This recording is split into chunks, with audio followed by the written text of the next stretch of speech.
Aloha! What's up, everyone? Welcome to another live stream.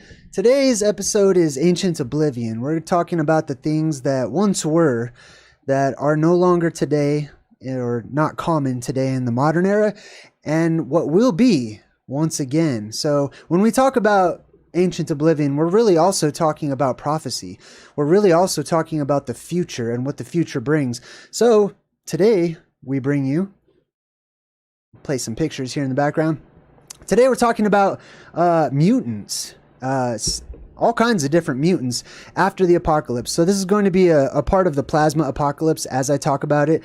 If you're unfamiliar with the plasma apocalypse, please do go and check out my whole playlist that I have. I've got a playlist for newbies to the subject and a playlist that's more advanced for people who are kind of caught up already on the subject. But basically what happens is the sky goes through a depressurization event, and it allows ionized plasma or ionized gases, I think that it's probably hydrogen, to come down into our world, and it grounds itself. It terraforms the earth and causes all types of changes to the world that we now know, that we're familiar with, basically leading us into what used to be basically an age of magic and mystery and mysticism and arcane intrigue and things that are the stuff of movies and sci-fi and comic books and stuff. Hey, everybody in the chat, can you guys hear me? Let's just real quick. Last time we did have some technical difficulties the last time. I just want to make sure. I've been working really hard on my channel, so you know I've made slight changes here and there. Next week you'll see even more changes, with different backgrounds to match my different segments and stuff like that. So hopefully you can hear me okay. Hopefully everything's good, loud and clear, says Cat Van Du. Thank you so much. Yeah, blimmies, we're going to be talking about blimmies, all of them basically. So before I get into reading some archaic examples or some examples from ancient history that is not really accepted in modern academics any longer, according to the official stories of our civilization starting in Samaria and Babylon, etc., and then growing from there, there's an entire hidden history that mankind collectively has forgotten about, and those who do remember, it seems to be suppressed by many. It seems to be minimized or chalked up to, that's just a myth. Remember we were talking about how people say that, sort of derogatory to truth seekers and stuff? People that, like, for example, there's people that wholeheartedly believe that unicorns are real animals and that they really did exist. But if you try to talk about the reality of the existence, either now or at some time in the past, of a creature called the unicorn, most people would say, that's just a myth. That's not real, because they'd never have seen one. However, we did a whole video series about 10 different animals that are commonly accepted as being real animals in our world today, that are known about, even in academics, that the academic community considered to be mythic and legendary creatures, even less than 100 years ago, including gorillas. Right, so even gorillas, they used to say, that's just a myth. There's no such thing as a gorilla. That's retarded, and then they found gorillas, and now they put them in zoos, and people know all about them and stuff, right? All right, so check this out. Before I get into some examples, I want to talk about, in ancient history, there are many various legends. I'm going to bring up two specifically. Just as examples, but there's many legends that talk about mutant legendary humanoid beings, right? Somebody in the chat had mentioned the blimmy. Of course, there's going to be some pictures up here for all of you to check out. Also some examples of what may have caused these types of mutations, right? So keep these images in mind, because that's really what I want to talk about. This whole topic was really inspired by my next Truth in Movies that I'll be doing on Sunday, this Sunday, as of this live stream, on a movie called, man, I just blanked on the movie, and now I'm on the spot. Annihilation, I believe that's what it's called. You know that movie about that big, multicolored bubble that, that they send people into it or whatever? That's the movie that we're going to be breaking down this weekend. Amazing. I've already watched it twice in the last few days. I'm going to watch it a third time later tonight. and take some screenshots and share, some of the esoteric and arcane breadcrumbs with all of you, and we'll sit down together and check that movie out. But mutation is a huge part of that movie, and that's really what got my gears turning and got me thinking about mutations. People would see images like these kind right here, and in the modern world, sadly, they just chalk these up to, these just represent inner qualities, like qualities of humans on the inside. And then they drew them like that because people were stupid a long time ago. You know what I mean? Like, I don't buy all that. I'm sure some of them do, right? There's always exceptions and anomalies, but that also means inversely that there's truth to many of these depictions that we see, especially in examples like, I've got one here called the Nuremberg Chronicle. The Nuremberg Chronicle and other chronicles and historic types of books and imagery and stuff like that, bestiaries especially, many of those bestiaries, they depict reality as they saw it. And it's not that, our ancestors were all dumb and stupid and didn't know what a human was when they saw one. You know what I mean? But anyways, so let's check out some examples. Actually, no, before I check out some examples, let me tell you my theory real quick on where I believe mutations come from. And the X-Men, the whole X-Men series, many of the different superheroes in Marvel and DC and stuff like that, they cartoonify these mutations. Now, some mutations will be and were in the past for our benefit. Some things would benefit us and they would actually, be seen as a sort of superpower in comparison to how we are today in today's world, right? Where we're kind of weak, honestly. In the modern world, humans are kind of weak. I mean, how many people wished or fantasized about having different types of superhuman powers or mutant abilities or, something like that? Maybe, of course, you wouldn't want something that would make you look grotesque or ugly or something like that. However, that's all a matter of perspective and based on social norms, right? In comparison to what we experience today. So, one of the major factors that I believe causes huge, major, what's the word? Mutantism? Jeez, what's the word? Mutant. Anyways, the thing that causes people to turn into mutants, basically, right? To mutate, basically, right? Well, one, there's the ionized hydrogen from above. Hydrogen is very reactive and it bonds. It loves to bond to whatever it touches, right? In its pure form and especially in its ionized form. So it will come down and it has the ability and the potential to change the bonds, the actual chemical. Simply Jess, hey, good to see you. It can change the chemical and electrical bonds within nearly anything that it comes into contact with. And we've gone over this in various other truth in movies. For example, and most notably, there was The Color Out of Space with Nick Cage. Remember that? That one's based on H.P. Lovecraft's writings, and he talks about this strange color, which happens to be this magenta red spectrum color, which I believe is ionized hydrogen, because that's the exact same color of ionized hydrogen. Plus, mainstream academics would agree with that, or tend to agree with that, in that we have ionized hydrogen, plasma tubes, or whatever they want to refer to them as, that wrap around this world in what is known as the plasmasphere. When the Earth's atmosphere depressurizes, because it's building pressure over time, and now exponentially, now that all of the gas, Mother Nature is releasing all of these gases lately, which are causing, holes to open up in the earth. The gases ignite, causing crazy wildfires the world across. All types of domino effects from the gases that are being released from the earth right now, and the inner earth depressurizing as well. So anyways, the ionized hydrogen comes down. It has the ability to change the chemical structure and the bonds within bodies, right? And I believe that it's sentient. I believe that it's here on a mission to cleanse this world, which is what every religious book and scriptures that I've ever come across, they seem to indicate this, that the apocalypse is here, or it comes, to clean house, to make the world a better place.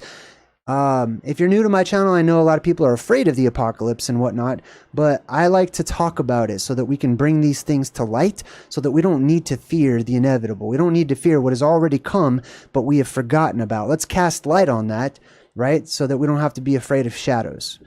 So, the plasma itself has the ability, I believe, to mutate and to change things.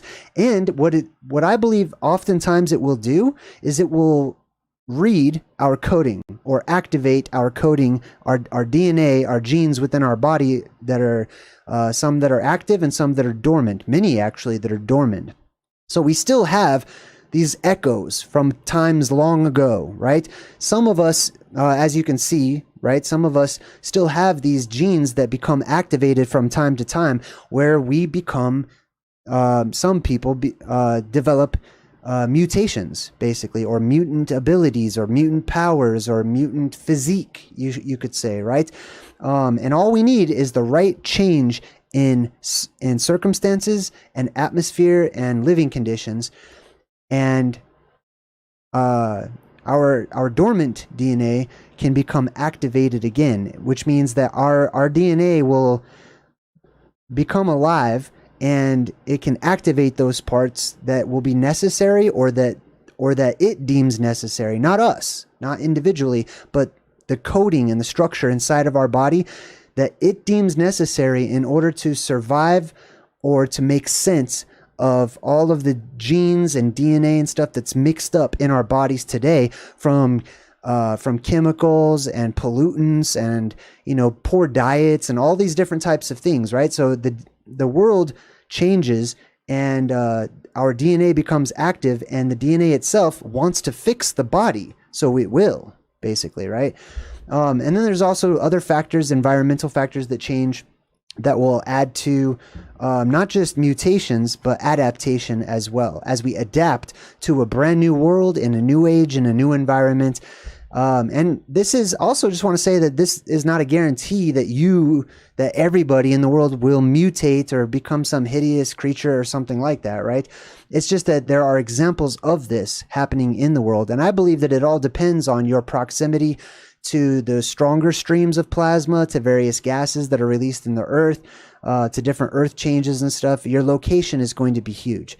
So let's talk about some historic examples. The first example that I'd like to talk about is the story of the creation story out of Babylon. It's called the Enuma Elish.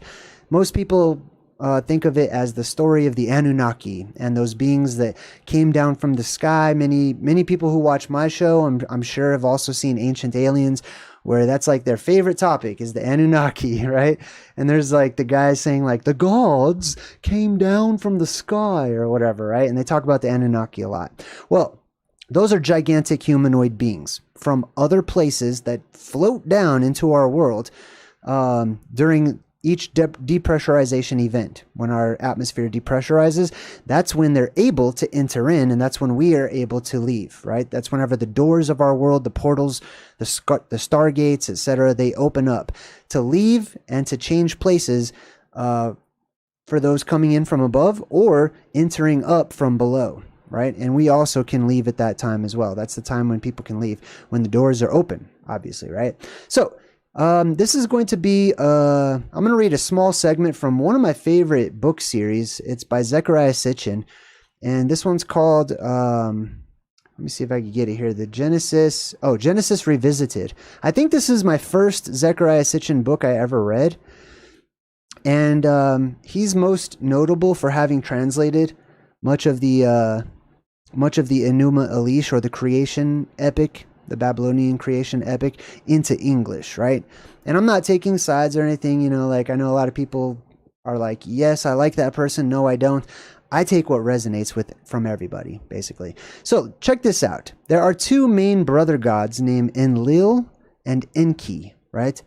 And they're seen, these types, whether they be actual humanoid alien creatures or whether they be cartoonified and personified representations of acts of nature, right? For example, the blue beam that shoots up out of Mount Meru that turns into the tree of life, or the world tree, right? That could be seen as a god, depending on your perspective, or a giant, or a titan, or a tree, or a burning bush, or all kinds of things, right? So just keep that in mind as we tell this story.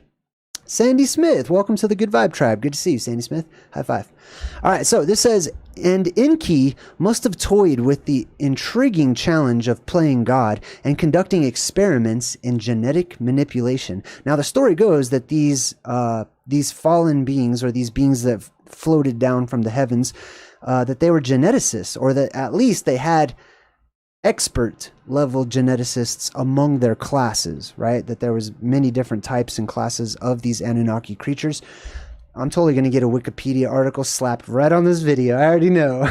I always wondered when I talk about so many different subjects, if the algorithm gets confused as to like which, they can only put one Wikipedia article on my video, you know, like which one are they going to do today? Is it going to be Anunnaki, or is it going to be, you know, old world cosmologies, or who knows? Anyways, so this god named Enki, he was experimenting with genetics, and it says to aid his experiments, he asked, now this is before, sorry, I'm just going to interrupt myself. This is before the official creation of human beings, right? So the story goes that these Anunnaki giants came down to Earth to mine gold. I'm not so sure if it was gold. I feel like it was something that would be more valuable than just gold. Because if you think about it, like, why is gold that valuable? You know, except for like use in electronics and stuff like that. Or it's pretty and shiny. That, to me, that's kind of a, you know, Cro-Magnon way of looking at value. But anyways, these Anunnaki, they came down and they got trapped in our world for a time, until the next apocalyptic cycle, when the, you know, sky opens up and they were able to leave again. All of the stories talk about how they all blasted off and left all at one time, saying goodbye to humans as they took off, right? But before there were humans, according to the story, they had some of their lesser classes doing all of the work, doing all of the mining and all of the physical and manual labor, right? And they got tired of that. They're like, we're gods, man. What are we doing? Like, why do we have this? Why don't you make some servants, right? So there was a debate, you know, between Enki and Enlil and some others about whether or not they should create robot slaves, which is basically the same word, or if they should create biological slaves, right? Or the human race, humankind, right? Which could be, if that's true, why we might be predisposed to slavery and so accepting of allowing our governments of the world to enslave us and to make us do all of the work, reaping very little of the benefits while they reaping all of them, right? And they're all rich and famous and stuff. Anyway, so Enki is toying with the idea of, you know, creating some biological slaves. To aid his experiments, he asked Ninti, another of his clansmen, to come to Africa and be by his side. The official reason was plausible. She was the chief medical officer. Her name meant Lady of Life, or Lady Life. Later she was nicknamed Mami, M-A-M-M-I, Mammy, the source of the universal mama or mother. There was certainly a need for medical services, considering the harsh conditions under which the miners toiled. But there was more to it. From the very beginning, Enlil and Enki vied for her sexual favors, for both needed a male heir by a half-sister, which she was. This is also another theme you'll see throughout all of the ancient myths and legends about these families of gods, too. The three of them were children of Anu, the ruler of Nibiru, but not of the same mother. And according to the succession rules of the Anunnaki, adopted by the Sumerians and reflected in the biblical tales of the patriarchs, it was not necessarily the firstborn son, but a son by a half-sister from the same royal line who became the legal heir. Sumerian texts describe torrid lovemaking between Enki and Ninti with unsuccessful results, though the offspring were all females. That's interesting too. This whole, I've come across many different examples in my studies of islands that people could only procreate and they would only have females, and other islands where they would only be able to have males of exclusively female inhabitants, basically, like the Amazonians is a good example, and islands of exclusively male inhabitants, inversely. There was thus one more interest in science that led to Enki's suggestion to call in Ninti and assign the task to her. Knowing all of this, we should not be surprised to read in the creation texts that first, Ninti said that she could not do it alone, that she had to have the advice and the help of Enki. And second, that she had to attempt the task in the Abzu, where the right materials and facilities were available. Indeed, the two must have conducted experiments together there long before the suggestion was made at the assembly of the Anunnaki to let us make Adamu in our image. Some ancient depictions show bull men, or men with like bull heads and hooves and stuff, accompanied by naked ape men, or bird men, sphinxes, bulls or lions with human heads that adorned many ancient temples and have been more than imaginary representations. And when Berossus, the Babylonian priest, wrote down Sumerian cosmogony, the tales of the creation of the Greeks, he described a pre-human period when men appeared with two wings. So there's many accounts of a time when humans or humanoids, certain humanoids, had wings on their backs, or one body and two heads, which is not too far-fetched because we have that. There's probably examples that you've already seen already. Or with mixed male and female organs, or some with the legs and the horns of goats, or other humanoid animal mixtures. So what it's listing off right now is all of their failures. Okay, so their genetic failures, their mutations, basically, when they're trying to create humans. It says that these creatures were not freaks of nature, but the result of deliberate experiments by Enki and Ninti is obvious from the Sumerian texts. The texts describe how the two came up with a being who had neither male nor female organs, a man who could not hold back his urine, a woman incapable of bearing children, and creatures with numerous other defects. Okay, so that's all I'm going to read from that little snippet from that book, which is Genesis Revisited. So basically, it's describing these gods who are trying to create humans. And this is, or you could look at this as being like at the beginning, just after the apocalypse, or the creation epic, the Genesis, the Garden of Eden, etc., right? It's a type of that. Whether or not you concur that, you know, this is the story or whatnot, I don't think this is the story. I like to believe, you know, that there's pieces of truth in all of them, basically. But this is right around the beginning time. So this is right around the time when, if the sky did open up and the plasma did come down, or ionized hydrogen and various other gases, and huge atmospheric changes, huge earth changes all over the place, it's reasonable to assume that whatever life existed before that time in this world, in their modern age, that life would have changed drastically, given a drastic change in their environment. Don't you suppose? Right? So that's right around the time. Now, me personally, I see Enki as being a type of the blue beam that shoots up, and it sort of turns into a squatter man or a stick figure in the sky, like a cosmic stick figure. So people, or humans, are watching all of these events, which I believe are cosmic and terrestrial discharges of energy, and they're telling a story. And so this is funny. Speaking of telling a story about things that have happened long ago, I just posted some short videos about me and my son. We went hiking this weekend, and I posted some videos about these caves and stuff that we saw on our hike. Well, when we were walking back home, I was just having conversation with my son, and we were looking at like this huge overpass, right? This freeway overpass or whatever it is that connected these two mountaintops, and the cars were going on it and stuff. And we're down here like in this gorge, you know, where there's no civilization or whatever. It's just all nature. And we're looking up at it. And I asked him, can you imagine what that would look like after the apocalypse? And he was like, yeah, it'd probably be broken and stuff. And he's describing it to me. Now I said, son, I understand what you're saying, and I can envision that because I'm with you now in the modern times. I'm with you right now, and I have all of the intelligence that you have.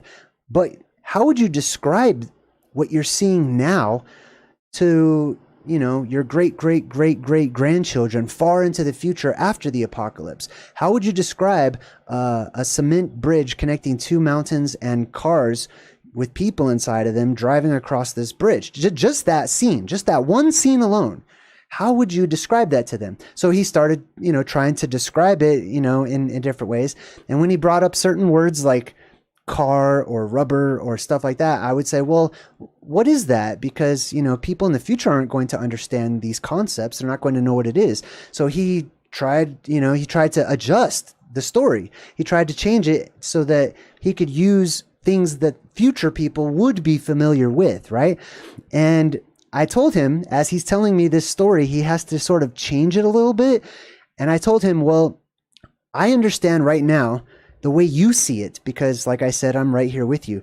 But if I pretend to be somebody who is a survivor far into the future and has never seen the modern age after the apocalypse, right? This is how I saw it in my head. I saw, big metallic rocks and people inside of them, and they're rolling along, or even rock monsters that people are on the backs of and stuff, and we were talking about that, and he's like, yeah, I could see how you would, how you would see what I described as being like that.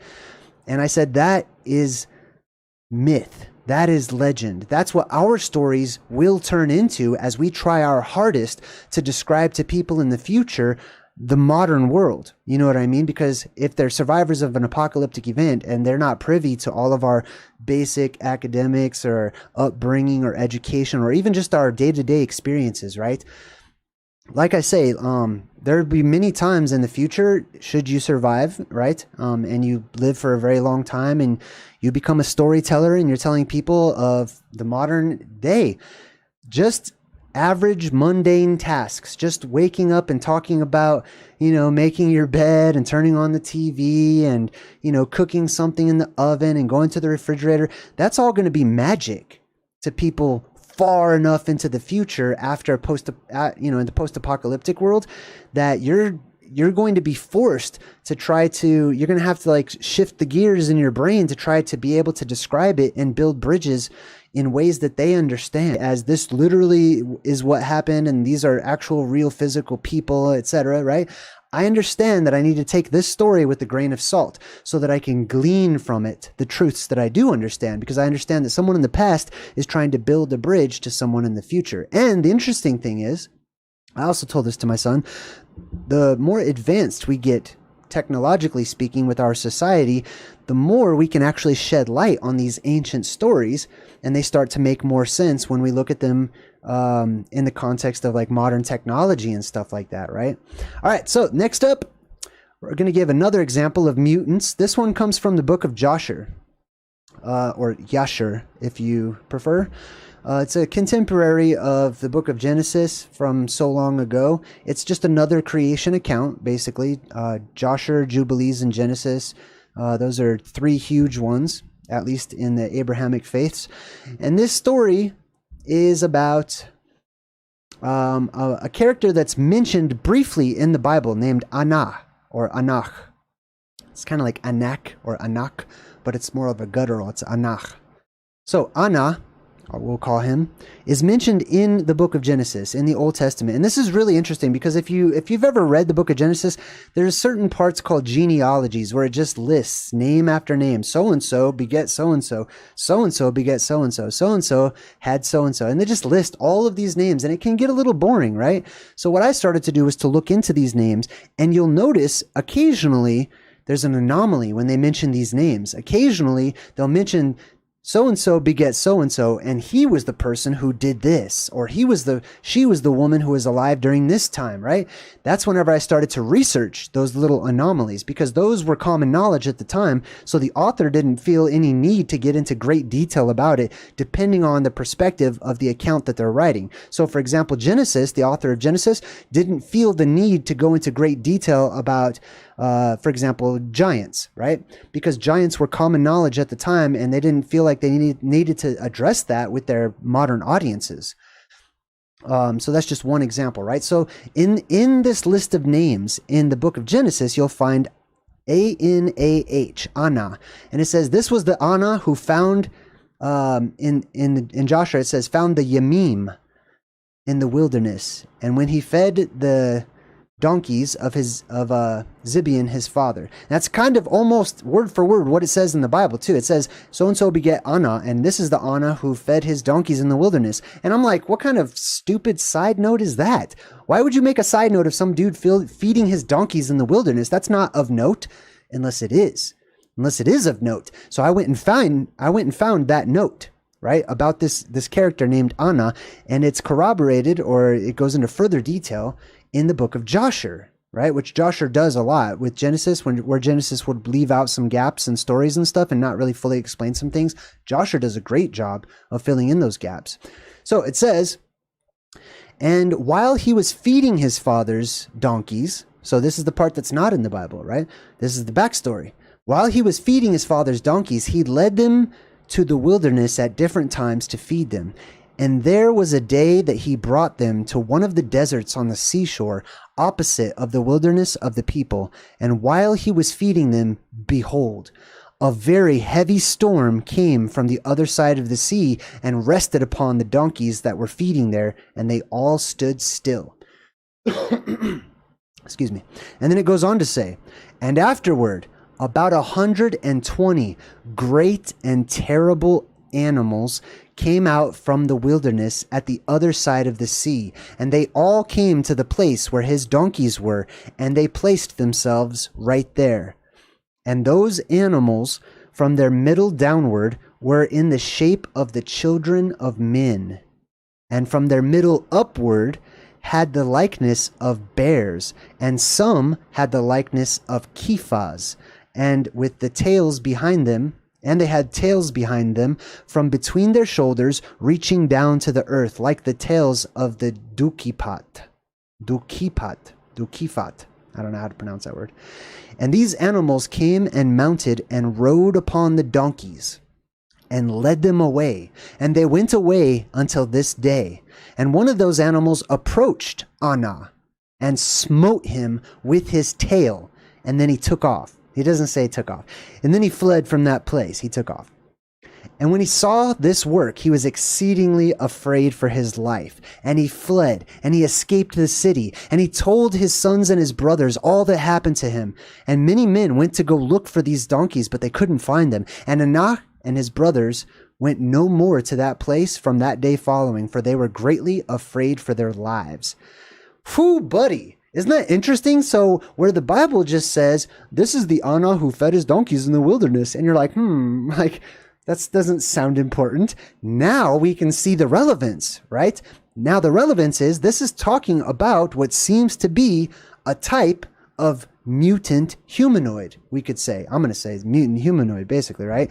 Or, some people would say chimera or whatever it may be. But these were human-like creatures or humanoids, like that had legs, bipedals, just like humans and stuff, but their torsos on up looked like animals. They actually looked much different than your modern humans, right? And it happened just after a great and terrible storm, right? Just like the plasma apocalypse brings about a world storm. So very interesting things. Those are two ancient references to what appear to be references to mutants, humanoid mutants. Now, this applies to the animal kingdom. It applies to the plant kingdom. It applies to all of them. This presentation is going to focus more on humanoids, right?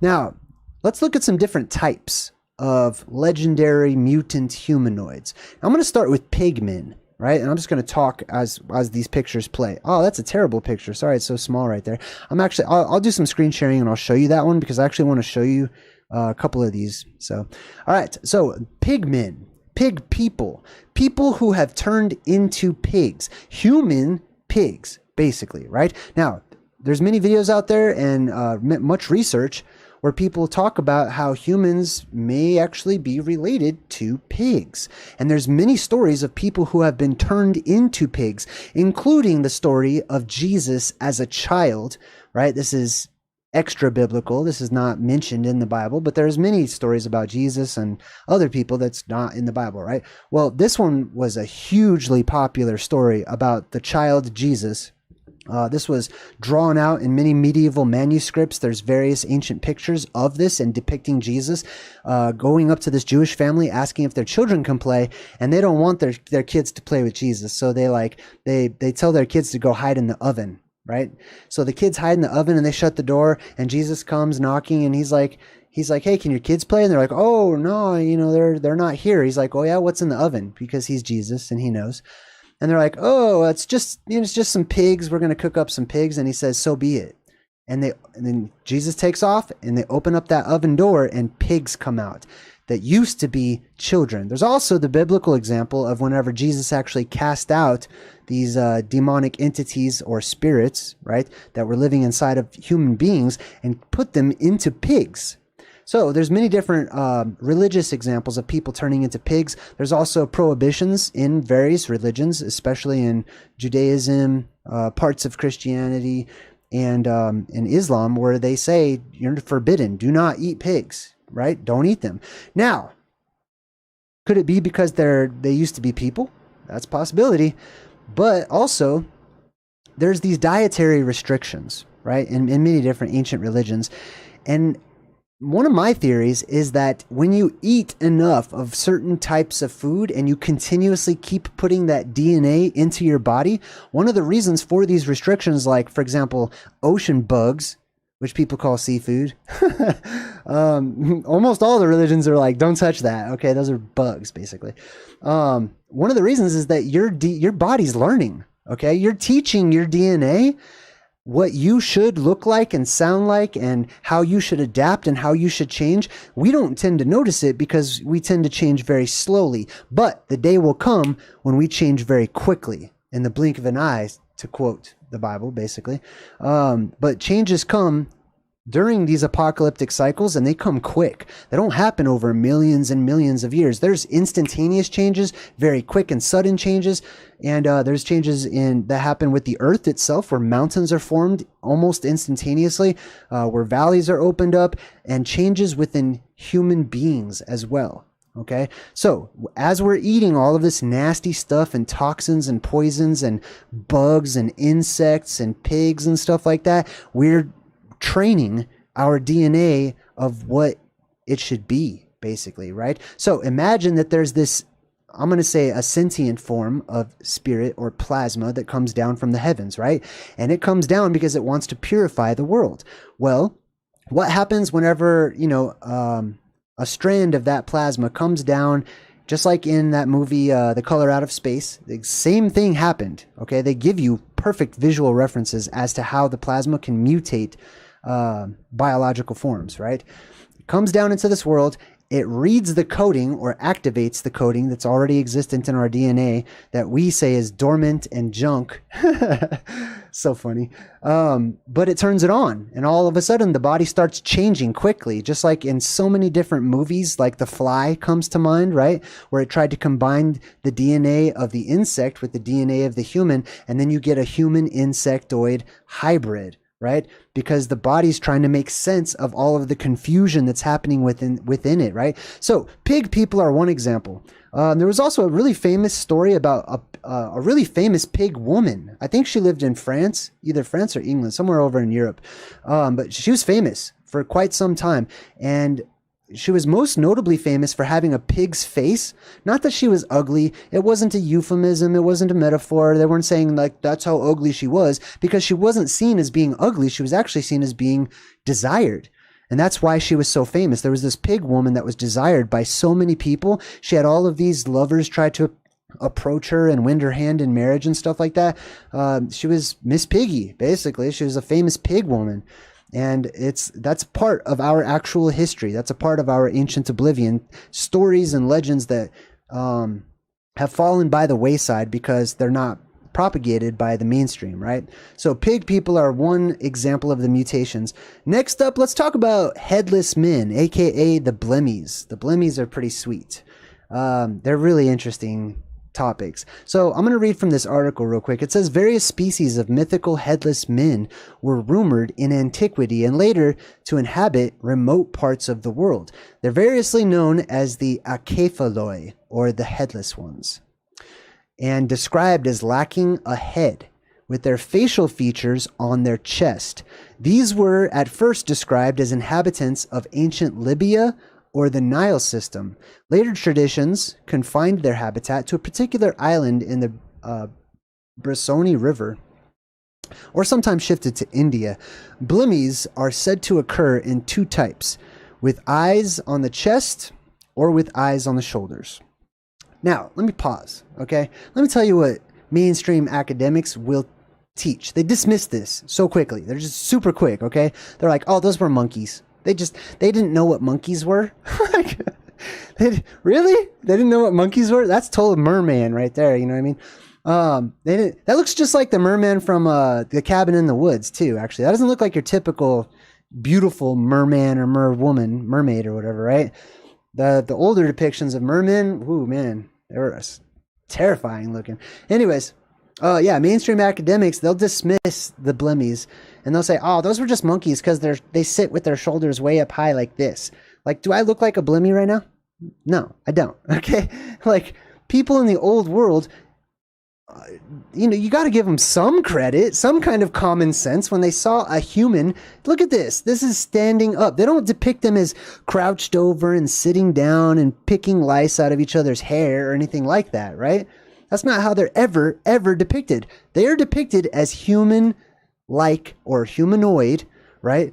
Regular arms, regular size, right? Just the same size as the other humans and stuff, except for they're missing a head. Or you could say, Mycia, hey, what's up? Welcome to my channel.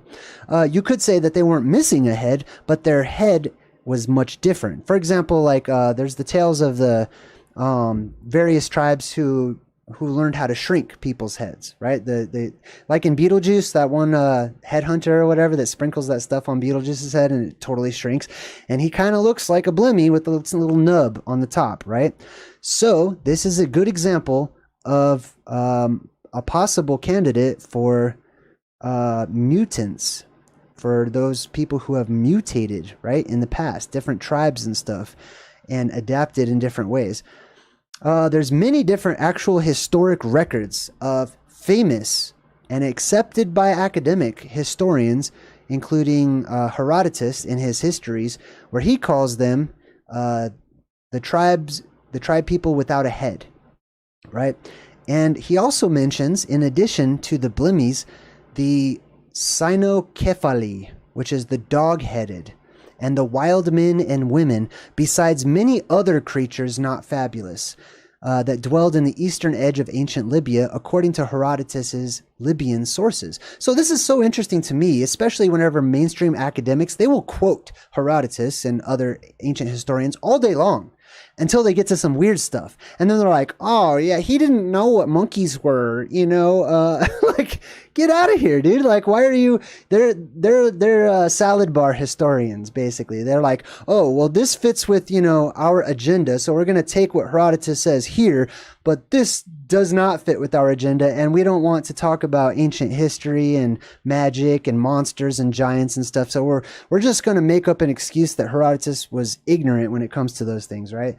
Anyways, Mela, there was another one named Mela, was the first to name the blimmy of African as being headless with their face buried in their chest. Pliny the Elder, in his Natural History, also reports the blimmy tribe of North Africa as having no heads, their mouths and their eyes seated in their breasts, right? So there's Pliny, there's Herodotus, there's many different references. These are referenced by, I want to say Columbus. I can't remember. There was another explorer that also referenced these as well. But yeah, if you look into these ancient writings and documents and journals and diaries and stuff of ancient historians, of ancient explorers and stuff, they talk about the craziest, weirdest, strangest things that are just dismissed by modern academics because they're all salad bar historians, basically, right? They're all you can eat historians. They just go and pick and they choose and they leave out all of the really good, interesting stuff that I'll eat all day long. I'm glad that they left some for me, basically. Anyway, so those are the blimmies. I don't want to get too much into the blimmies. Let's move on to the Abarimon. Abarimon or antipodes in mythology, which is history, by the way, are people whose feet are turned backwards. Their feet look like they're pointing the other way, right? Instead of like pointing that way, they point that way, basically, right? Which is really interesting because when I watch a lot of these movies and I'm breaking them down, that's how oftentimes they portray these aliens that are from other worlds. Their knees bend inverse. They have like inverted kneecaps, basically, that bend the opposite direction.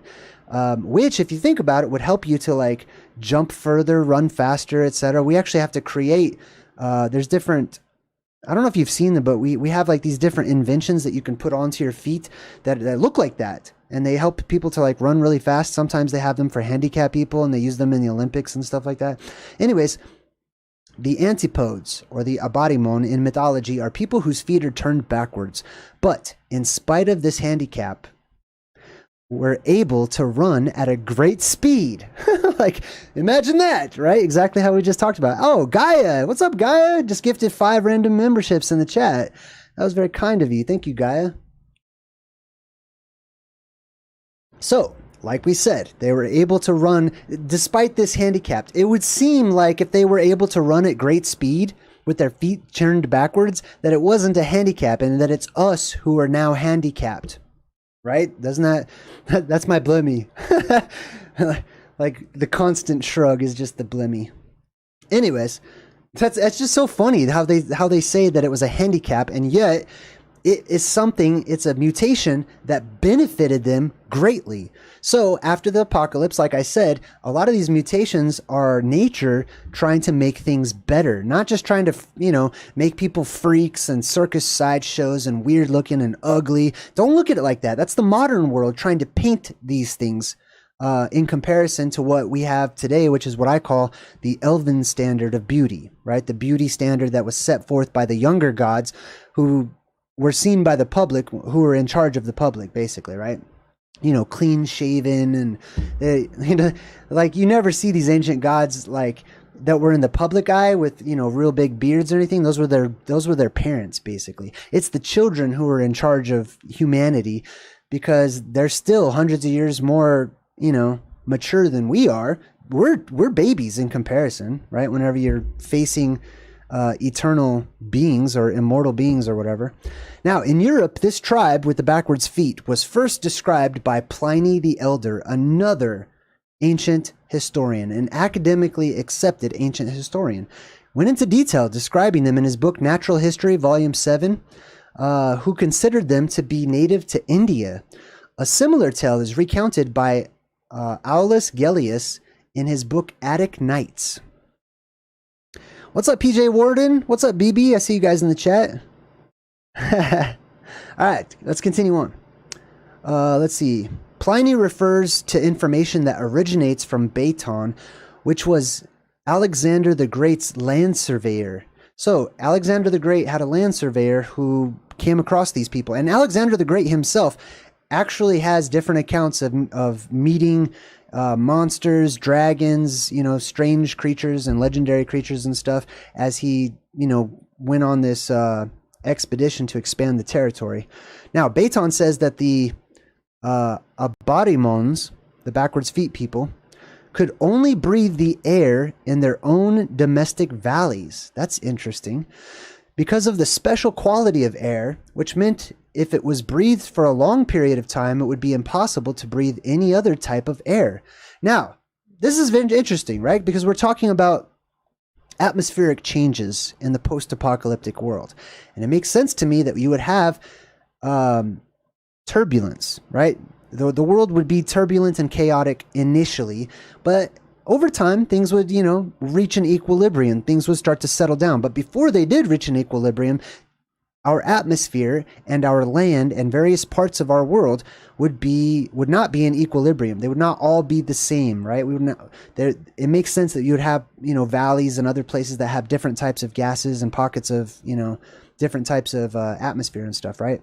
So here's the example, that these people had a different type of air that they breathed, and they happened to be mutants with backwards feet that allowed them to run super fast, or have mutant powers, you could say. Let's see. So they breathed a different type of air. It was impossible to capture them and bring them to the courts of a distant ruler. like, why would you do that? Like, you don't just that's kidnapping. Why would it say capture? That's kidnapping. You know what I mean? You hear how they, oh yeah, it's crazy. Hold on. God, man. These guys crack me up. All right, so it was impossible to capture them and to bring them to the courts of a distant ruler or to the great Macedonian conquest. It is possible that this is an overly designed ethnographic description of an ancient wildlife strain in the areas near the Himalayas. According to another legend, Apocalyptic is mentioned as a landscape in Scythia, a valley of Mount Emmaus, which may be identical, blah, blah, blah. Let's see. Let me see. Anything else here? Oh, this is interesting too. So later, Apocalyptic has been briefly described in Thomas Cooper's Thesaurus Linguae Romanae Britannicae as a tribe in the country Tartaria. Wow. Isn't that something? During the Middle Ages, some map drawers, after a familiar heliocentric view, have made monsters in the form of Apocalyptic people and placed them on the outer border of the world. See, that I don't buy that either. Let me tell you what they're saying here. They're saying that they made these mutants up, that they made them up to scare people away from leaving their countries or whatever, right? No. Now, they may have put them on the maps in order, to scare them away or whatever, but they don't just put stuff on maps just on a whim, okay? They tend to be very honest and truthful whenever they're commissioned by royalty, kings, queens, and God himself, in some cases, whenever they're making these ancient maps. Ancient cartographers didn't just have free reign to just, I think I'll put a cartoon of something that doesn't exist over here. They didn't do that. They made maps for people that, if they put mistakes in there, could kill people, or it could cost the royal family, a lot of money and losses and stuff like that. And if they were to, I could imagine they would get the death penalty, or, worse, torture or something for, just making things up and adding fake imagery on maps and stuff like that. All right, so those were the backwards-legged people. We talked about the blemmies, the pig people, the backwards-legged people. Let's move on. All right, let's see. We got next up. Let's do there's another one called the Gorgades. The Gorgades, Pliny the Elder, writing a comprehensive text of all knowledge in the 1st century AD, includes tales from places few or no Romans would have visited. In his text, he described a set of islands off the Atlantic coast of Africa that he called the Gorgades. Pliny reports that the women of the people who lived there were covered head to toe in thick fur. That's interesting. It also goes on to say that Pliny's not the only account that we have of these people. Writing a century earlier, Pomponius Mela says that the islands were populated purely by these hairy women. Here's another story about an island exclusively of women, as we talked about, right? Which, now keep in mind, these places that they're referring to might not be the actual modern places. They might have the modern names, but if you go back further in time, it might be a totally different location that we mistake for being the modern location because they share the same name, right? And that they reproduced without the need for men. These wild women were savage and strong. They could only be held still by the use of chains. So not only were they hairy all over the place, but they had super strength, right? In comparison. This is very interesting because I talk about those who survived the plasma apocalypse a lot, and how one of the superpowers that is almost always inherited by everybody, right? It's not even a mutation. It's just a power that you innately have by default by being a survivor, which is super strength. Joshua Adams. Hey, thank you, Joshua Adams. High five. So super strength, right? Because buoyancy increases on our world as the atmosphere depressurizes and it needs to reach equilibrium once more. And so therefore everything weighs a lot less because things, are more buoyant basically. And so you have super strong muscle structures, or, muscles in your body from just exercising and day-to-day living during an extreme environment, which we now live in under all of this pressure in this world, right? So when that pressure is released and you survive and you go into the next world where everything weighs much less, the weight of those things has changed, but your muscle structure has not.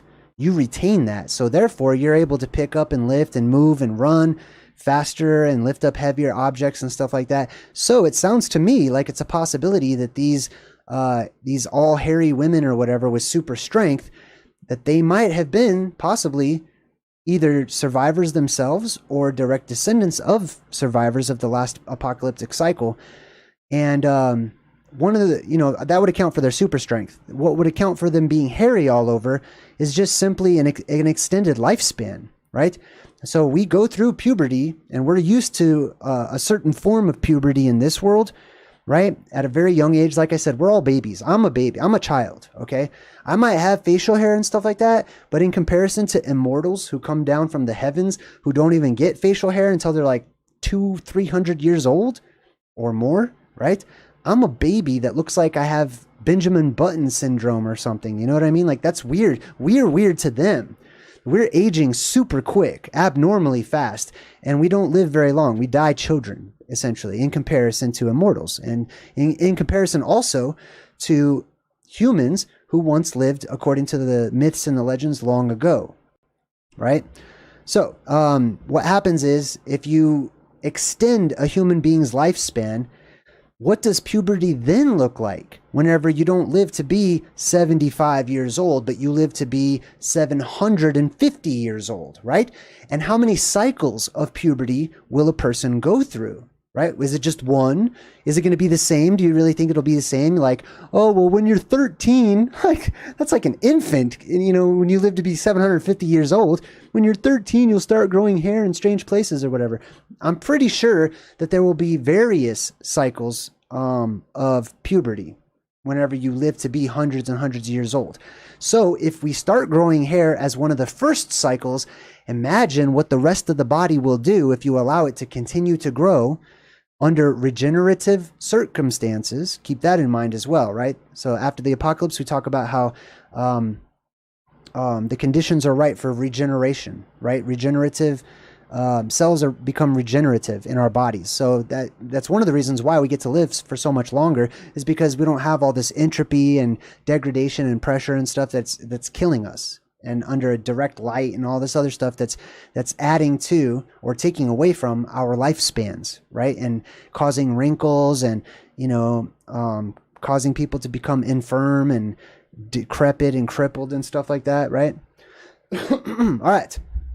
Anyways, another one is the astomi. The astomi, this one's really interesting. It says the eating habits of other cultures can be shocking to some. Pliny the Elder was particularly fascinated by the things that people put into their bodies. Man, if he could only see us today, right? Like, oh my God, people are eating plastics and rubbers and chemicals and stuff that's not even food. Like, we're eating all kinds of weird stuff, dude. Anyways, let's see. Pliny the Elder was particularly fascinated by the things that people put into their bodies. That was why the astomi interested him so much. According to Pliny, as another ancient historian, this tribe lived near the source of the Ganges in India. Now, keep in mind, this might not be the modern location, right? These people did not only eat food, these people not only did not eat food familiar to Greeks and Romans, but they also did not feed on food at all. This is perhaps explained by the fact that they had no mouths. Instead, the astomi survived by sniffing the scents of flowers and fruit. To travel on long journeys, they would carry perfumed items with them as a source of energy. There was a downside to their diet, however. Apparently, strong odors of the wrong sort could prove deadly. Now, this is extremely interesting to me, and I'm going to relate this to the apocalypse and the post-apocalyptic world. It is one of my strong theories that I have. One moment.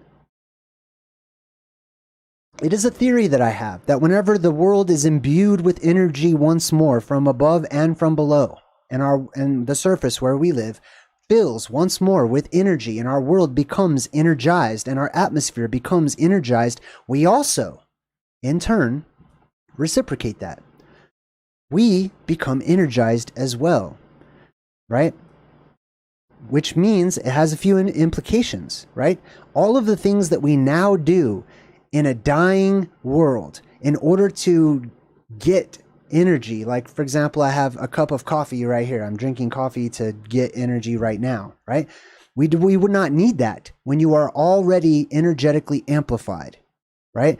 So your spirit, your soul, your energy, your electrical forces in your body are charged to a high degree in the post-apocalyptic world immediately following the plasma apocalypse and lasting for some time until, like I said, we reach equilibrium once again, right? So things like eating we only do that, or I can't say we only do that. There's people that eat just for all kinds of crazy reasons, right? But eating, the whole point of it, and having teeth in our mouth and mashing things up and swallowing and all that stuff, the whole point of that is so that we can energize the body. So it makes sense and it stands to reason that if you are already energetically amplified all of the time, there will be no need to eat physical food, right? So some people are already tapping into this. I feel like there's a collective subconscious that permeates throughout humankind in the world today. And some of us tap into that collective subconscious, or we tap into and we pick up on these esoteric breadcrumbs from the past. We listen to the song of the world. We tune into a certain frequency or vibration where we remember things spiritually. Maybe not with our physical minds or brains, but we feel things, we sense things. One of the things that people sense has to do with their diets. Diet is a huge one, right? And I'm not a judge of anyone's diet, to say that they're evil or bad because of their diet, right? Obviously, there are diets that are healthier and diets that are less healthier, right? So for example, you've got some people who are total carnivores and meat eaters. My brother is a total carnivore. He's a giant too. He's huge. He packs away. He'll sit down and eat a steak as big as the plate, right? And then other people might say, well, I'm a vegetarian and that's what I like because that's all I need. I can get all my energy from vegetables or fruits or whatever. And that's great. And I support that. And other people still would say, well, all I need is just meditation and water or whatever. And then still other people would be like, well, I'm a breatharian and all I need is the air, etc. Just like these guys, right? What were they called? The Astomi. Basically, we're breatharians. I don't know breatharians. Is that what they're called? Breatharians. But that's basically what I feel like many people will go back to being. Now, after the apocalypse, it may be that in some areas that are less energetically amplified, because like I said, the world will be in flux at that time, there might still be a remnant of what we call hunger today. I think hunger is kind of like a disease in comparison to paradise, where we didn't need, to just shove things into our face, like to get energy. That's weird, I mean, that's weird to me. But anyway, I eat stuff, okay, just like everybody else. So it's not judgmental or anything. It's interesting implications, right? What are the implications on us as individuals and collectively when we change our environment, or when there is, supposing, a drastic change worldwide in our environment, right? So it may be that there's places in the future, especially the further away you would get from energetic sources like those terrestrial beams that I talk about that emanate from the earth, right? The further away from those that you get, the more a person may feel sluggish or need energy or eat. They might need to eat, right? So those are the areas where you might encounter cannibals or, like people who are eaters, basically. And the closer you get to those energetic fountains, or those fountains of youth, you might say, the less, obviously, right? It's inverse. The less people would need to eat or anything like that. They would just basically probably, hydrate, I would assume. Anyways, those are really interesting stories about them. Then we have another class called the Panodi, or Panati. Now, these people look like they have huge ears, like Dumbo, like elephant ears. Let's check this out. It says here, some people might get surgery if they think that their ears are too prominent. Wow, I could talk about that all day. But they should be thankful that they are not members of the Panati. Their very name means all ears. Their ears were so large that they were used instead of clothing. They would drape their ears over themselves on chilly nights. This totally reminds me of a song. What's that? Do your ears hang low? Do they wobble to and fro? Right? Oh my God. I wonder if that's what that's about. Anyways, Pliny, once again, mentions the Panati. But they are not his only large-eared people. He describes Indians who are entirely covered by their huge ears. Pliny also quotes an author called Stasius, who wrote about an Indian tribe called the Pandai. The Pandai were covered entirely in white fur that turned black as they got older. They also only had 8 fingers and 8 toes. I don't know why it says only. They had 8 fingers and 8 toes. But it is their ears that interest us. They hung down below the elbow. Now, I want to point something out. Modern academics, once again, right, when speaking of the Panati, or people who have ears that are just so huge, right, that they can like cover themselves with them, modern academics would say, well, that's because they didn't recognize tribal people that, like, you know, put gauges in their ears and they got really big, or, you know, loopy or whatever, right? Like they'll try to explain that kind of stuff just like that. I'm gonna give that the blimmy. Anyways, really interesting. So people with huge ears. I also want to say this too. I'll point this out. Remember, in a regenerative condition, when the world is energetically charged, and therefore people live much longer because your cells are constantly regenerating, right? I'm just like thinking. In those conditions, there are certain body parts that will continue to grow as you reach 100, 200, 300, etc. years old. The ears are one of those body parts. They don't stop after puberty. Okay, so just keep that in mind, and maybe that makes sense with the whole elves and, you know, pointy long ears and all that stuff, right? Let's see, pygmies. Pygmies are huge. Now, pygmies are a little bit more accepted. Modern academics will say that pygmies were just midgets. Basically, they're not, okay? They're definitely not midgets. I don't know. Are you allowed to say midgets? I don't know if that's like, is that okay to say that these days? I don't care. I wonder, like, right? All of our what's acceptable and stuff is changing so fast these days. Little people or whatever.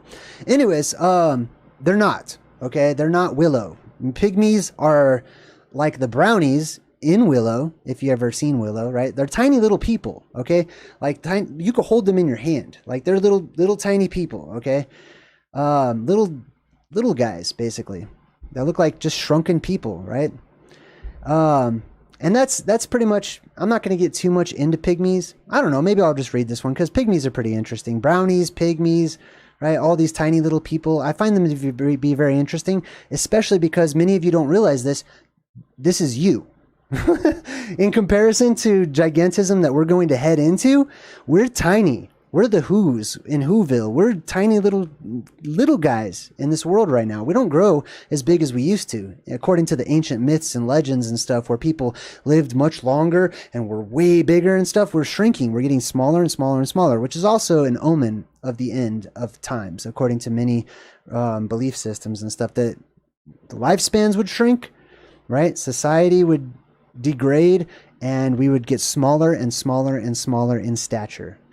Until finally, the atmosphere pops, the world depressurizes, and things can grow to larger sizes once more. Now, I know there's some people out there that believe that increasing the pressure actually increases size, and there may be exceptions and anomalies that do exhibit that, but it's my personal beliefs, according to my studies and research thus far, that the opposite is true. That whenever you depressurize and you have less pressure pushing down on all parts of the bodies and organs and everything that comprises us, that we're allowed to grow to larger stature, larger sizes, right? But That's my perspective on that. Let's check out what it says here about pygmies. For the Greeks and the Romans, pygmies were a range of diminutive tribes that could be found in various places around the world. According to Homer, in the Iliad, the pygmies were locked in constant combat with cranes. Birds, basically. Aristotle believed this story to be true. According to him, the pygmies lived underground and rode little horses appropriate to their small stature. There's many references to everything that I'm reading to you right now. It's weird because for me, it's common knowledge. Like I've read these stories about pygmies like hundreds of times, almost to the point where I don't want to talk about it. So I'm forcing myself to talk about it, realizing, hey, you know, Jay, there's people out there that have not read these stories and are not familiar with them. So let's talk about the pygmies real quick. They one of the famous stories about them is that they went to war with cranes or storks or large birds that could scoop them up and pick them up and take them places. Now, in addition to that, I will say that there are many other references to huge birds. And I'm not talking about flightless birds like an ostrich. I'm talking about gigantic birds like the roc. There's a bird called the roc. And there are ancient explorers who have left historic accounts of being eyewitnesses of seeing the roc, which is this gigantic titanic bird that picked up elephants in their talons, swooped down, picked up the elephants, flew high up into the sky and would drop the elephant and watch it smash onto the ground and die so that they could go down there and just easily pick it apart and, you know, feed their young and stuff like that. And this is not... when they were telling these are historic records that were written in journals and diaries by real explorers that went around the world, you know, expanding territory and whatnot. And they made records of strange things they saw, like giants, humanoids, and giant birds and other things. Anyway, I'm sort of on a tangent now. All right, we're talking about pygmies. So yeah, the pygmies also were said to ride little tiny horses as well. So there's what's really interesting too is because I like to study ancient maps, really old maps, especially maps that have mysterious land masses that are not on modern maps, right? Mysterious islands and whatnot. And most notably, the island that was once on many maps across time up until about, you know, the 1600s-ish, right, was an island mass at the middle of the world at the Arctic. And right in the middle of the Arctic, better known as Hyperborea, right? On some of these old maps, it actually is written in ancient Latin, and it talks about the pygmies residing in an entire island all to themselves, and it does talk about and make reference on some of these maps about how they went to war against the storks, basically. Very interesting stuff. Hey, I got a donation from No, who says, I bought a Faraday head wrap. Maybe memory loss is high magnetic fields that we can ride out and keep knowledge long enough to retain the forgetful ones. That's a good point. So what they're referring to, thank you so much. I super appreciate your donation. And what they're referring to, for people who don't know, is I also talk about memory loss, worldwide amnesia, that many people will suffer. People will wake up after the apocalypse and they'll be in such traumatic shock that they will have amnesia and they won't remember, many people won't remember who they are, where they came from, what the world was like before the apocalypse. They'll have to actually start all over again. And of course, some people that would wear off, but some people it might be longer lasting. And it's not just the shock of the event of the apocalypse. It's also various gases that are introduced and stuff that keep them in a amnesia-like state, basically, for quite some time. Thank you so much. I appreciate you, Inno. All right, next up we've got, we talked about the backwards feet people already. Let's see. There's the dog people. I'm going to sort of go a little quicker during this last part. Monopods. This one's interesting. So you ever see the picture? I think I put some up here of like the people laying on their back and they have a huge foot that's like covering them and shading them from the sun, allegedly, right? It says that you would think that having only one foot might be a disadvantage, but for one tribe of people, it was a huge benefit, almost as large as their singular foot. The monopods, also called sciapods, with their one big foot, became a favorite image for those who wanted to show how strange things were towards the end of the map. That's a really interesting thing too, like the whole end of the map thing. In Pliny's account, which he says draws from that of Stasius, the monopods were able to leap about with surprising ease. They were also very quick. The land that they lived in was apparently very hot and very sunny. When the weather got too much, the monopods would lay on their backs and use their feet as parasols so that they could rest in the shade. The Christian writer, St. Augustine, wondered whether humanoids like the monopods and others were descended from Adam. He came to the conclusion that if they exist, if they have human reason, then they must be creatures with souls and therefore descended from Adam. I always think that's funny how, like all these people like, oh, you're not like me, so you don't have a soul. Animals don't have souls. Plants don't have souls. Like all those people that have that perspective, it kind of cracks me up when they're like, I wonder if maybe they do have a soul. Like that's just me. I find that funny because I think everything has a soul. But anyways, so those are the monopods. Now, this is another example, just like the backwards feet people, that this says it was actually seen as a type of superpower, that this helped them out. While you might think that you look strange with 1 foot or whatever, these beings were much faster than we are today and could leap, leaps and bounds further than we even our Olympic athletes today could, like just traveling, just daily travel. And what's interesting too, like just off the top of my head, I'm reminded of another extra biblical account called the 12, what was it called? The 12 tribes of the patriarchs, I think it was called. I think it's a Gnostic scripture that I came across once. And in that, it talks about these 12 tribal patriarch members, descendants from Abraham, biblically speaking, right? And as it gives 12 different accounts from each family of these 12 tribes. And in it, if you read this book, it describes people with superpowers. It describes people, I think Naphtali in particular, I'm thinking of, like, was able to outrun cheetahs. There was another one, maybe Reuben, I can't remember, was able to leap huge walls and just like scale walls, basically like he's Superman. There's so many interesting accounts of people that have superpowers in these ancient texts and writings and stuff. All right, next up, let me see if I missed anything here. There's also, let's see, the dogmen, the sciapods, the panati we talked about, the different islands that are comprised mainly of just women. That's interesting in itself. One-eyed mountain men, cyclopses, etc. The backwards feet people, also known as the Abarimon. The Machiles, the tribe of hermaphrodites. Okay. So people that have both male and female body parts, which obviously exists in our world today. People don't talk about it that much. But this is also, something you can expect in the future. Not everybody, keep that in mind. So all these mutations and stuff, they don't apply to everybody. These are anomalous examples of things that happen. And I believe, personally, this is just my personal belief, but I believe that these mutations are more inclined to happen to people that are familiar with these types of things already in the modern world. They're just amplified. It's like nature goes, okay, that's what you want? Poof. Your wish is my command. You know what I mean? So if you're eating a lot of bacon and pork and sausage, you might turn into a pig person. If you dress up like a dog, like we talked about in my last OMENS episode, and you want to be a dog and you're walking around telling your DNA, I'm a dog, right?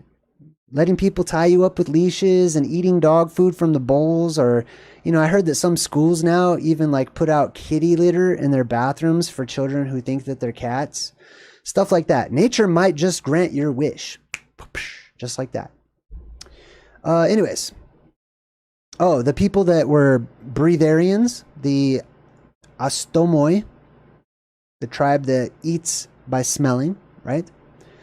Let's see. The satyrs also, of course, that's a classic example of like half men, half goat or whatnot, right? All right, it's cool. So I'm going to skip that one. Now, in the modern world, let's compare this to some modern things. Like some of these pictures here, right? Some of these we've talked about.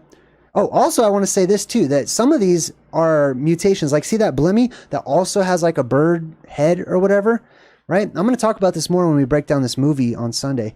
But keep in mind, other things if we change our environment drastically enough, there will be other things that will be able to grow off of certain people's bodies, right? That right now might be small that we don't notice, but in the world to come, they might grow to gigantic sizes. That's another reason, all the more reason for me to be healthier, like to be as pure as I possibly can. And the elephant-headed people, man, I forgot to talk about them. So that one's huge, especially like Ganesh comes to mind in Hinduism, right? There's many references throughout pop culture and fiction and stuff of aliens that have like humanoid bodies and elephantine-like heads and stuff like that. The nose is also one of those body parts that continues to grow no matter how long you live for. Keep that in mind. Now, there's also something called parasitic twins, not Siamese twins, which we accept and we know. We don't talk about a lot of these. We just, because we've had that whole epic in the late 1800s, early 1900s, where we considered people sideshow freaks or circus freaks, and that became a bad thing, like an insult and stuff like that. So Siamese twins, that exists all the time in nature. You can find hundreds upon hundreds of examples of animals that have two heads that are Siamese in nature or whatever. There's many humans, right? I could pull up many. I wanted to be careful about all the pictures that I was sharing, right? I don't want to be too graphic. But, Siamese twins, we accept. Academics accepts that Siamese twins exist. They portray it as if there's like maybe one or two Siamese twins in the whole world right now, even though it's way more than that. Oh, the Refined Alchemist. Thank you. Did I hear about the alien attacks in Peru? I saw that somewhere, but I haven't looked into it yet. I'll have to check it out. Thank you. I super appreciate you. All right, but a parasitic twin. Now, this picture that I'm looking at right now shows like a child head buried in the dude's stomach, and it's just growing and hanging from his stomach, if you can imagine that, right? Sometimes they're conjoined at different places. They're not always conjoined at the hips, and it's not as easy as just, I'll just separate them and, cut the flesh between them. Not always, especially parasitic twins, also known as asymmetrical twins or unequal conjoined twins, occurs when a twin embryo begins developing in utero, but the pair does not fully separate, and one embryo maintains dominant development at the expense of the other. It results from the same processes that also produces vanishing twins and conjoined twins, and may represent a continuum between the two. In parasitic twins, one ceases development during gestation and is vestigial to a fully formed, otherwise healthy individual twin. The undeveloped twin is termed as parasitic because it is incompletely formed or wholly dependent on the body functions of the complete fetus. The independent twin is called the autocyte. So this is very interesting too, and this also brings to mind a biblical prophecy where Jesus says, "Woe to those who are pregnant in those days." Right? So, imagine, just keep in mind, right? Let's just say and speculate, what if the plasma does come down and it has the ability to, whatever it touches, to mutate it or to, turn on its DNA, or to make sense of foreign DNA that might be in the body, right? It might blend the two bodies together, right? Instead of being able to give birth and getting that extra human out of you, you might get stuck with an extra human forever in you as a part of you, right? And I don't want to freak people out too much, but that is a possibility. So yeah, interesting things about different types of twins. There's something called BB. Hey, BB, thank you. I appreciate it. High five to BB for the super chat donation. That was very kind. All right, now I want to mention this. This is something called teratoma. God, there's so many weird anomalies in the field of biology and stuff. Teratoma. A teratoma is a tumor, or a lump of flesh, basically, or a lump of cells, right? A teratoma is a tumor made up of several different types of tissue, such as hair, muscle, teeth, and even bone. Oh my God. Teratomata is typically form in the tailbone, where it is known as a sacrococcygeal teratoma, ovary or testicle. Ew, man, they grow in those places too. But anyways, the whole point I'm not going to show you this picture because it's disgusting. You don't want to see this. Okay. It's a nasty lump of cellular flesh that's growing out hair and teeth and weird stuff. All right. So my point in saying this is that cells, right, especially when you think about stem cells, right, they have within them the coding to create anything. So imagine those stem cells go into flux for some weird reason. Like, I don't know, the atmosphere is going into flux and we have high impulses of electrical energy coming into our world that's activating these things. You might have, you know, some anomalies that happen where the stem cells just start growing weird stuff. And we have this today, right? It doesn't happen as much in a world with less energy, right? But we have people that are born, and I've shown some pictures up here, with like, you know, more than 2 legs. Some people are born with 4 legs or more. Some people are born with 4 arms or more, or toes, or multiple parts of the body, right? I'm going to take this picture off the screen. We're not going to talk about conjoined twins, but I want to talk about people who are born with anomalous features. So for example, I just mentioned people who are born with more than 1 leg. There was that girl, I think I put a picture of that girl who was born in India, and she was seen as a goddess because she had all these different feet and stuff, right? All these different legs that were growing out of her, and like not just 2 legs. That's because the stem cells in our body contain all of the information to create anything. And whenever they are anomalous, right? Whenever weird stuff's happening with the stem cells, they can just grow. You can grow any body part out of any body part, basically, is what I'm saying, right? So you have the ability. That's Goofy. Look at that. It's totally like, that's what Goofy is. He's a human. There's dogs in the post-apocalyptic world. I'm totally distracting myself. There's dogs in the post-apocalyptic world, but then there's dog men, like we talked about, mutants, right? Dudes that want to dress up and be dogs and walk around as dogs. Okay, your wish is my command, you know what I mean? Then you got the Goof Troop. Anyways, what was I talking about?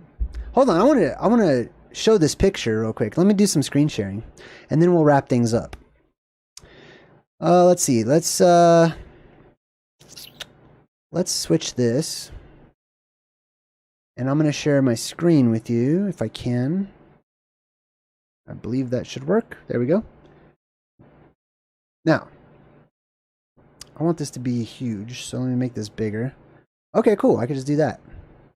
Awesome. All right, sweet. So this comes from the Nuremberg Chronicle. See that right there? I believe this was written during the Middle Ages, so 1440 to 1514, right?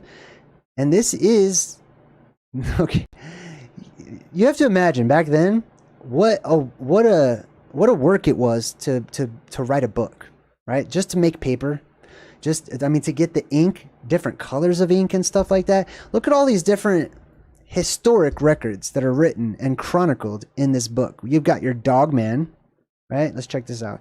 So this whole thing, I have not translated this because it looks like it's in German, like ancient German or something. That's not one of my areas of expertise, but you have the example of the dog men, right? People who are part dog, part human. You have the Cyclopean race that has 1 eye, right there. We have the Blemmy, which we've discussed and talked about in detail. And there's many different examples of Blemmies in pop culture too, right? Like there's that one red hairy Blemmy that's in the Looney Tunes or whatever. I forgot what his name is. There's Hitmonlee, the Pokemon. There's all kinds of Blemmy examples. Then we got the backwards feet people, right? Who can run faster than you. To keep that in mind, right? Before you think, ew, that's weird, right? 1, 2, 3, 4. I'm just counting their fingers. There's also people that have like different fingers. You got your hermaphrodites. You've got the giant foot people that can jump super far, right? You've got the straw drinking people. I don't know what this guy's supposed to be. I have no idea what that is. I'm going to have to check that out. If you know what the straw drinking dude is, let me know. I'm not sure what that is. You've got the pygmies. This is an example of a pygmy. You could tell because there's birds. These are not super giant birds. They could be, but this is supposed to be a pygmy, basically. And this is their war that they fought against the storks, as you can see, right? Or it could also be giant birds. All right, and then we've got the satyr types that have like hoof type feet, right? Now, you might think, and then we're going to talk about this on Sunday when I break this movie down. You might think that your genes aren't able to, turn into different animal parts. But I'm telling you, I believe they are able to, especially if you have any of that DNA already in you. So be careful. What else? We got the goat catcher types. I'm not sure what this dude's up to over here. It looks kind of suspicious, though. What else we got? Oh, this is the satyrs. So, they grow horns too. So that's something else. I put those pictures up too. That humans do grow horns. Period. Like there are people with horns now all over the world. Thousands of people that have horns. And most people, if they start growing a horn, they'll freak out and they get it cut off or whatever, or they shave it down or put makeup on it and they try to cover it up. But the human beings grow horns. I'm not saying like that'd be cool or that'd be interesting or, we do. We grow horns. Now, keep in mind, we're a little baby race, like I talked about. This is an example of multiple stages of puberty when you live for hundreds of years. Also, like we talked about, your bone structure continues to grow, right? You notice older people have big heads. That's because your skull continues to grow as you get older. Right? And if there's any anomalous parts in your skull, it will all start to coagulate and grow together into horns, right? In today's world, the horns don't look as beautiful as I imagine they would look in a regenerative state. Like the horns grow in strange places and they're not symmetrical or anything. But I'm pretty sure that they would grow to look just like satyrs and, typical devils with horns or, Star Wars type aliens and stuff like that, right? So, horns. People do grow horns. And they grow tails, too, by the way. I didn't want to show too many examples of people with tails, because it shows a lot of nudity in a lot of these pictures. But there's just as many examples, if not more, of people, human beings that have horns, usually older people, too. So that's why I believe it's a part of regenerative puberty stages, right, is growing horns, is also growing a tail. Many people are born with tails. And unfortunately, sadly, they're cut off at birth or shortly after. The doctors and everyone, usually the parents are like, oh my God, it's a mutant baby or whatever. And they'll cut the tail off. They'll cut a human's tail off. And it's really interesting because if you take a look at a human tail, it resembles a pigtail. Actually, like a really long pigtail. So there might be more truth to the movie Avatar than we previously thought. But anyways, humans do grow tails. So it's likely that whenever we enter, a change in buoyancy in the atmosphere in the future, you might need a tail to balance a little better as you're jumping from tree to tree, like ninjas, in pop culture and fiction and stuff. Like you'll be able to do that kind of stuff because the buoyancy will be increased because of the depressurized atmosphere. So you might need a tail to help you out, like monkeys have, you know what I mean? Not saying you'll turn into a monkey, but not saying you won't. Anyways, then we got the elephant Dumbo looking people. I forgot what they were called, but then you got some people with some big old lips, looks like, and people with no noses. That's interesting, right? So people just missing body parts. Some of you may have had dreams about stuff like this too. Just so you know, there's a lot of truth to your dreams. I know there's people out there that I've dreamt that they didn't have a mouth or that they saw a humanoid that didn't have a mouth, just a blank or even no face at all, right? I'm sure that there's people out there. It just reminded me of some dreams I've had. And I know if I've had them, many of you have as well. And what else we got over here? So here's some other examples of mutant births, right? People that are born with multiple arms, exactly how it's portrayed in Hinduism, where people have many different arms. This would obviously be a benefit if you had working, limbs and digits and stuff like that. Like, imagine what this dude could play on the piano. Like, that's the first thing that comes to my mind. You could probably do all kinds of stuff, right? But this is not fiction, okay? This is a drawing. That doesn't mean, this is a myth. People weren't really, this happens today. Okay, I can't show you all the pictures because they're kind of grotesque and stuff, but this happens today. These are the hairy women tribe we talked about. We got these dudes. I think they're born with 6 fingers. 1, 2, 3, 4, 5, 6. Yeah. So oftentimes people are born with extra digits, right? Especially if you have that amplified regenerative quality or amplified energy or spirit or soul, however you'd like to see it, right? People will be born with extra toes, extra fingers, extra arms sometimes, right? It all depends. And the giants, you know, of different lore of times past, many of the giants were said to have 6 fingers and 6 toes. It's also reminds me of the movie The Princess Bride, where they were looking for the man with 6 fingers, right? All right, what else we got here? We have these guys are really interesting. They're like centaurs, but they don't have the front hooves. Like, how does this dude stand? How does he not fall? You know, there's some truth to this, right? But in my mind today, I want him to just topple over. But basically, this is a type of satyr. People that have like goat legs or horse hooves or whatever, right? This guy, I'm not sure what this dude's doing here. He's just an old man that's crouching down. People with multiple eyes, right? They look kind of Phanezoid looking. So people who have many eyes on their faces. This is also people who are born with a split face, right? A face on one side, a face on another side. It's very similar to like Siamese twins and stuff like that, except for it's not an entire head that separates. This is not fiction. This is not fantasy. This is not make-believe. This is real. All these things, they have strong elements of historic truth to them and modern truth to them. It's just that it's usually suppressed, you know. This guy reminds me of the dude from Labyrinth. You know, that guy that holds the little beggar that has the cup and he's got a bird on his head and he's talking or whatever. That's kind of what this guy reminds me of. I don't know. I'm still working on ideas for how that would be feasible, but I'm sure there's truth to that one as well. All right, sweet. So that's pretty much it. The centaur dude must have a backache. That's funny. All right, cool. Well, I'm not really going to do any questions and answers today because this was kind of a longer live stream.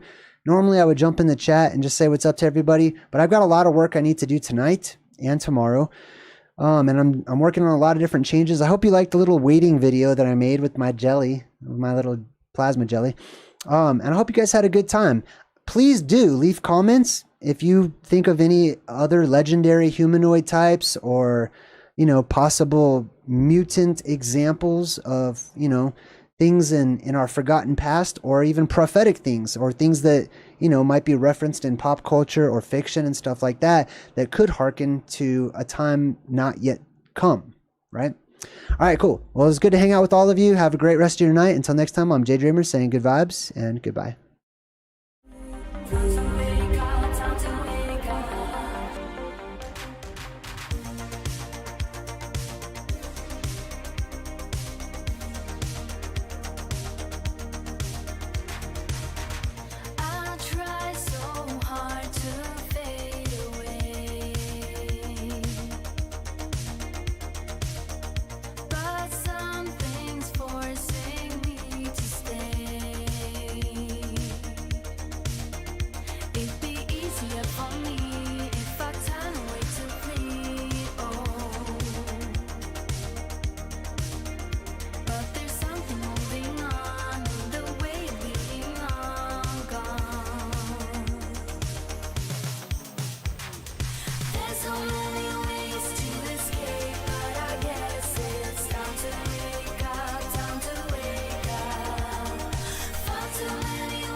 to